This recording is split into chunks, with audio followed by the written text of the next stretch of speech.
શ્રી કૃષ્ણ વિદ્યાર્થી મિત્રો, ધોરણ 10 ગણિત પ્રકરણ 14 આંકડાશાસ્ત્ર સ્વાધ્યાય 14.3 પ્રશ્ન નંબર 5 પ્રશ્ન 5ની રકમ છે નીચેનું કોષ્ટક 14 નિયોન ઘોડાના આયુષ્યનું આવૃત્તિ વિતરણ આપે છે.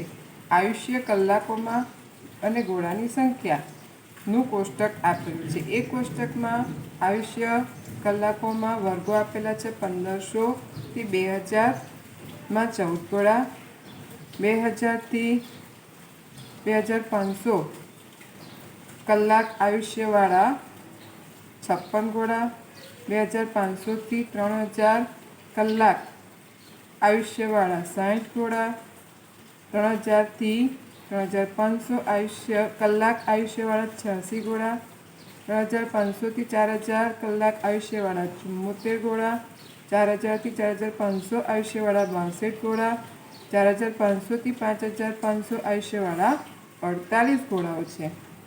વિદ્યાર્થી મિત્રો, હવે આપણે ઘોડાના આયુષ્યનો મધ્યસ્થ શોધવાનો છે. શું શોધવાનું છે? મધ્યસ્થ. દાખલાની ગણતરીની શરૂઆત કરીએ તે પહેલાં મધ્યસ્થ શોધવા માટે શું જરૂરી છે તે યાદ કરી લઈએ. તો સૌથી પહેલાં મધ્યસ્થ શોધવા માટે મધ્યસ્થના સૂત્રની જરૂર પડશે, જે અગત્યનો ભાગ છે. તો મધ્યસ્થનું સૂત્ર છે m બરાબર l વત્તા n/2 અથવા તો n/2 ઓછા cf ભાગ્યા f ગુણ્યા h. તો સૂત્ર યાદ હોય તો જ આપણે દાખલો કરી શકીશું. તો હવે l એટલે કે અધસીમા. અધસીમા કોની જોઈશે? તો મધ્યસ્થ વર્ગની જોઈશે. મધ્યસ્થ વર્ગની અધસીમા બીજું n/2 એટલે કે n શોધવાનો છે. cf એટલે કે સંચયી આવૃત્તિ અને f એટલે આવૃત્તિ અને h એટલે વર્ગ લંબાઈ. આટલી બધી માહિતીની જરૂર પડશે. એટલે કે આ દાખલો મધ્યસ્થ શોધવા માટે આવૃત્તિને આપણે સંચયી આવૃત્તિ વિતરણમાં ફેરવીશું. ચાલો, તો સૌથી પહેલાં આપણે કોષ્ટક તૈયાર કરી દઈએ. કોષ્ટકમાં આપણને જે આપ્યું છે એ સૌથી પહેલાં લખી દઈશું. તો પહેલાં તો 2 વર્ગો આપી દીધેલા છે, તો વર્ગોનું કોષ્ટક તૈયાર કરી દઈએ. આયુષ્ય કલાકોમાં વર્ગ જે આપ્યા છે એ લખી દઈએ. ત્યાર પછી ઘોડાની સંખ્યા, જેને આપણે આવૃત્તિ કહીશું f, એ લખી દઈશું. અને એના પછીનું કામ સિગ્મા fy, જેને આપણે આ દાખલામાં n કહીશું. તો સરવાળો કરી દઈએ. અહીંયા આગળ આપણને આપેલું જ છે કે n બરાબર 400 છે. તો અહીંયા આગળ સરવાળો કરતાં 400 જ મળવા જોઈએ. તો 4 ને 6 10, 10 ને બીજા 10 20, 20 ને 10 30 નું શૂન્ય વધી તેની 3 ને 1 4, 4 ને 5 9, 9 ને 6 15, 15 ને 8 23, 23 ને 7 30, 30 ને 10 40. આમ 400 થયા. વિદ્યાર્થી મિત્રો, આ 400 છે એ અહીંયા આપણને આપ્યા છે, પ્રશ્નમાં જ આપ્યા છે. અને ગણતરી કરીને ખાતરી પણ કરી દેવું આ 400 છે. ચાલો, તો હવે આપણે એના પછી આપણે સંચયી આવૃત્તિ તૈયાર કરીશું. તો સંચયી એટલે કે સરવાળો કરતાં આવૃત્તિ મળે. તો આગળના વર્ગની આવૃત્તિનો સંગ્રહ એટલે કે સંચય કરતા જવાનું છે. તો આના આગળ કોઈ વર્ગ જ નથી, એટલે પહેલા વર્ગની સંચયી આવૃત્તિ 14 થશે. બીજા વર્ગની 14 + 56, તો 4 ને 6 10 નું શૂન્ય વધી તેની 1, 2 ને 5 7 એટલે 70 થશે. 70 ની અંદર 60 ઉમેરીએ તો 0 ને 0 0, 7 ને 6, 6 ને 6 12 ને 1 13, 130 થશે. 130 વત્તા 86 6 0 6, 8 ને 3 11 નો 1 વધી તેની 1 216 થશે. 216માં 74 ઉમેરવાના છે. તો 4 ને 6 10 નું શૂન્ય વધી તેની 1, 8 ને 1 9 અને 2 ના 2 290 થશે. 2 વત્તા 0 થશે 2, 6 ને 9 15 નો 5 વધી તેની 1, 2 ને 1 3 352 થશે. ત્યાર પછી 48 અને 352નો સરવાળો. તો 8 ને 2 10 નું શૂન્ય વધી તેની 1, 5 ને 5 10 0 વધી તેની 1, 3 ને 1 4. જોયું મિત્રો, આ 400 અને આ 400 સરખા જ આવે છે. આમ આપણે ખાતરી કરી દેવાની કે આ 400 છે, આ 400 છે અને પ્રશ્નમાં પણ આપણને 400 આપ્યા છે. આમ બધા વર્ગની સંચય આવૃત્તિ, છેલ્લા વર્ગની સંચય આવૃત્તિ અને n સરખા જ છે. ચાલો, તો હવે આપણે ગણતરીમાં આગળ વધીશું.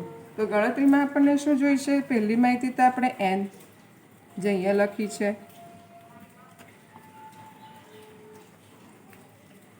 n બરાબર કેટલા છે? 400. ત્યાર પછી n ભાગ્યા 2, 400 ભાગ્યા 2. 400 ભાગ્યા 2 કરીશું તો કેટલા મળશે?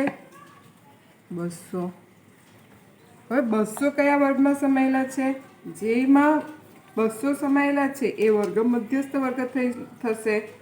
આમ મધ્યસ્થ વર્ગ કયો થશે?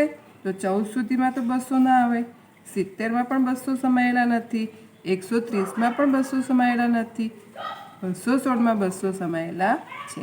અને 216 વાળો વર્ગ કયો છે? તો આ એટલે કયો? 3000 થી 3500 વાળો વર્ગ.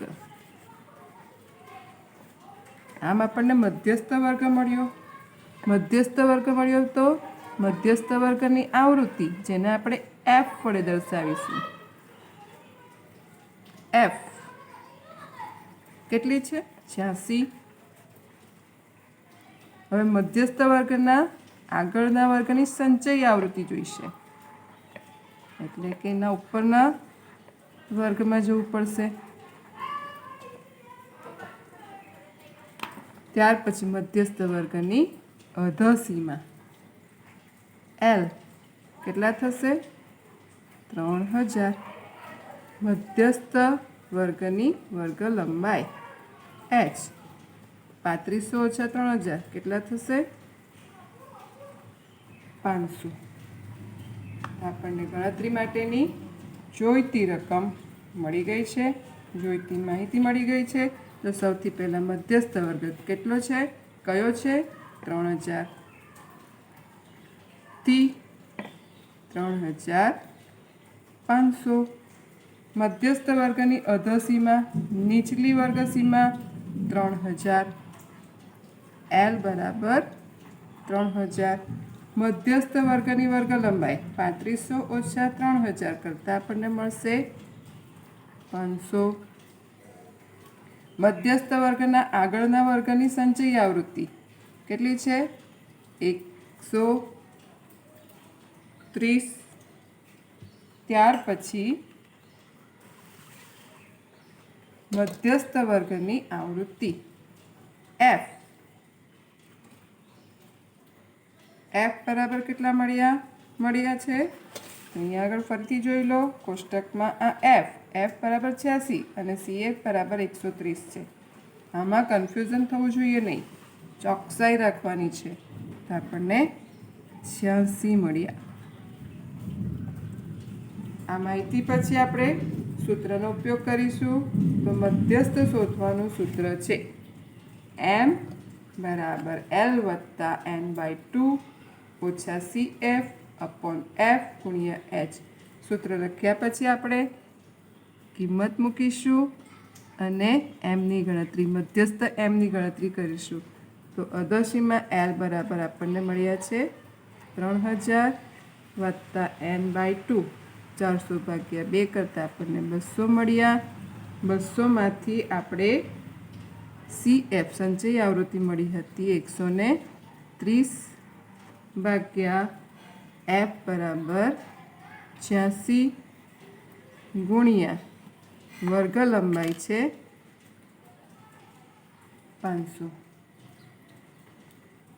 ચાલો ગણતરી આગળ વધારીશું. તો 3000 વત્તા 200માંથી 130 જાય તો 70 ભાગ્યા 86 ગુણ્યા 500 બરાબર 3000 વત્તા 70ના અવયવ 35 દુ 70 અને 2 ગુણ્યા અડધા થશે 43, 43 દુ 86 ગુણ્યા 500, 2 ઉડી ગયા બરાબર 3000 વત્તા 35 50, 5 પચામ 25નો પહેલાં તો શૂન્ય મૂકી દઈએ, 5 પચામ 25નો 5 વધી તેની 2, 5 તાલી 15, 16 17, 17,500 ભાગ્યા 43 કરીશું. ચાલો તો આપણે એની ગણતરી કરીએ. ભાગાકાર કરવો પડશે મિત્રો. ગણિતમાં ગણતરી વગર જવાબ ના આવે. ગણતરી બતાવીએ.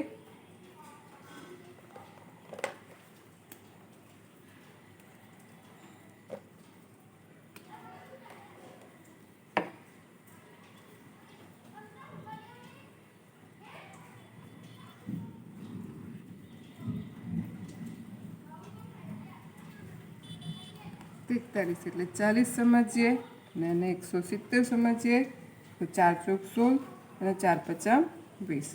આમ 5 વડે ભાગાકાર કરતા વધી જશે એટલે 4 લઈશું.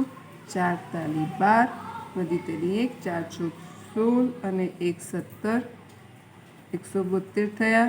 વધી 3 ઉપરથી ઉતાર્યું શૂન્ય, ભાગ ન ચાલે તેનું શૂન્ય. 300, 4 અને 30, 4 સત્તામ 28, 4 સત્તામ 28 અને 4 તાલી 12 એટલે કે 7 તાલી 21, 21 એટલે 28 ને 30 એટલે 300 કરતાં વધી જશે એટલે 7 નહીં લઈશું, આપણે 6 પસંદ કરીશું. 6 તાલી 18 વધી તેની 1, 6 ચોક 24 ને 1 25, 258 થયા. બાદબાકી કરવાની છે તો અહીંયા આગળ 9 સમજીશું. અહીંયા 10, 10માંથી 8 જાય તો 2, 9માંથી 5 જાય તો 4. બાદબાકી કરતાં 42 મળ્યા. ખાતરી કરીએ જઈએ. 8 ને 2 10નો શૂન્ય વધી તેની 1, 5 ને 5 10 વધી તેની 1, 2 ને 1 3. ગણતરી બરાબર છે. આગળ વધીએ તો આગળ શૂન્ય નથી, દશાંશ શૂન્ય મૂકીએ અને ભાગફળમાં પણ દશાંશ મૂકીશું. ચાલો તો હવે 420 આવ્યા તો ફરીથી 4 સત્તામ 28, 4 અઠામ 32, 4 નવામ 36, 4 દામ તો 40 થઈ જાય એટલે અહીંયા આગળ 9 વડે ભાગ ચાલશે. 9 તાલી 27નો 7 વધી તેની 2, 9 ચોક 36, 37, 38, 387 થયા. બાદબાકી કરતાં અહીંયા આગળ 10 અને અહીંયા આગળ 1 સમજીશું. 10માંથી 7 જાય તો 3, 1 એટલે 11 કરીશું. 11માંથી 8 જાય તો 3, 33 થયા. ઉપરથી ઉતાર્યું શૂન્ય. આપણે 3 દશાંશ સ્થળ સુધી ગણતરી કરીશું. હવે 4 તાલી 12, 4 અઠામ 32, 4 અઠામ 32 ને 8 તાલી 24, 32માં 2 ઉમેરીએ તો વધી જશે 34 થઈ જાય એટલે હવે 8ની જગ્યા પર આપણે 7 પસંદ કરીશું. તો 7 તાલી 21નો 1 વધી તેની 2, 7 ચોક 28, 29, 30, 301 થયા. બાદબાકી કરીએ તો આ 30 છે અને 1 છે. 30માંથી 1 જાય તો 29. ઉપરથી ઉતાર્યું શૂન્ય. 290 થયા. 4નો ઘડિયો 29 કરતાં વધુ નહીં જોઈએ તો 4 સત્તામ 28, 28 અને 7 તાલી 21, 28 ને 2 30 વધી જાય એટલે 6 પસંદ કરીશું. તો 6 તાલી 18 વધી તેની 1, 6 ચોક 24 ને 1 25, 258 જે અગાઉ પણ મળ્યા હતા. અને અહીંયા આગળ 10 સમજીશું, અહીંયા આગળ 8 સમજીશું. 10માંથી 8 જાય તો 2 અને 8માંથી 5 જાય તો 3. ચાલો તો હવે આપણને જવાબ મળ્યો છે જે અહીંયા લખીશું. એટલે આગળ ગણતરીમાં 3000 વત્તા ભાગાકારનો જવાબ આવ્યો છે 406.976. સરવાળો કરતા 3000 બરાબર 3406. 3406.976. બે દશાંશ સ્થળ સુધી હોય તો એક ઉમેરવા પડશે એટલે 3406.98. આમ ગોળા